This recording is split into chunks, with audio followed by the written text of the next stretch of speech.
Assalamualaikum warahmatullahi wabarakatuh. Salam guru penggerak. Perkenalkan, nama saya Lita Anggreni, calon guru penggerak angkatan 11 dari SMP Negeri 2 Kawai 16, Kabupaten Aceh Barat, Provinsi Aceh. Pada video ini, saya akan memaparkan kesimpulan dan refleksi pemikiran Ki Hajar Dewantara pada modul 1.1a.8 koneksi antar materi. Pendidikan dan pengajaran adalah dua hal yang berbeda. Pengajaran adalah proses pendidikan dalam memberi ilmu untuk kecakapan hidup anak secara lahir dan batin. Sedangkan pendidikan adalah memberi tuntunan terhadap segala kekuatan kodrat yang dimiliki anak agar ia mencapai keselamatan dan kebahagiaan yang setinggi-tingginya, baik sebagai manusia maupun sebagai anggota masyarakat.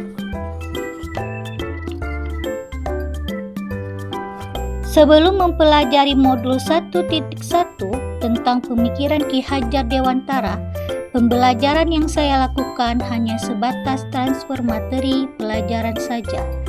Lalu saya hanya melihat hasil nilai evaluasi materi murid sebagai hasil akhir ukuran kemampuan mereka. Sehingga ketuntasan materi lebih penting daripada kemampuan kompetisi lainnya.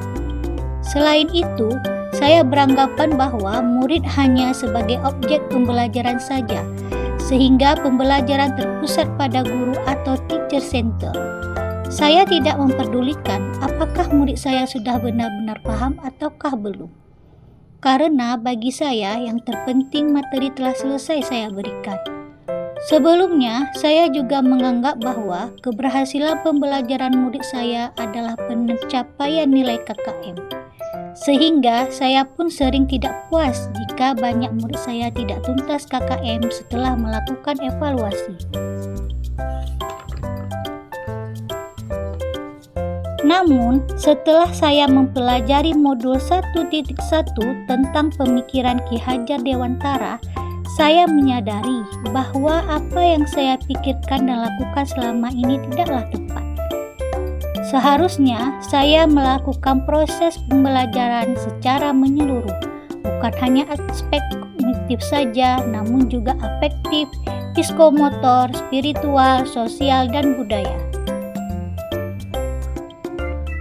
Murid bukanlah sebagai objek pembelajaran, melainkan subjek pembelajaran, yang mana murid memiliki kebebasan dalam berekspresi, menyampaikan pendapat, dan berkreasi dalam pembelajaran. Dan guru hanya berperan sebagai fasilitator dalam pembelajaran.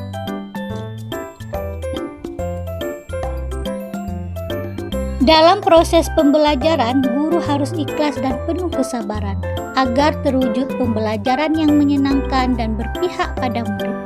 Selain itu, saya harus memahami karakteristik murid, karena setiap anak lahir dengan kelebihan dan kekurangan yang berbeda. Saya harus menghargai setiap karakter murid saya dan memberikan mereka kesempatan untuk tumbuh sesuai dengan kodrat. Yang dapat segera saya terapkan dalam pembelajaran di kelas antara lain, merancang pembelajaran yang interaktif dan menyenangkan dengan melibatkan murid sebagai subjek pembelajaran atau student center. Berikutnya, saya akan menerapkan pembelajaran abad 21, yaitu berpikir kritis, kreatif, komunikatif, dan kolaboratif.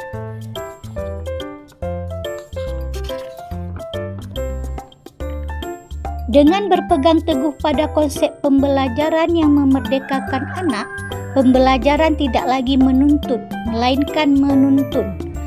Karena tugas guru adalah memberi tuntunan atau arahan yang baik kepada murid, sehingga pembelajaran berpihak pada murid dapat tercipta dengan baik. Demikian pemaparan yang dapat saya sampaikan. Salam guru penggerak. Wassalamualaikum warahmatullahi wabarakatuh.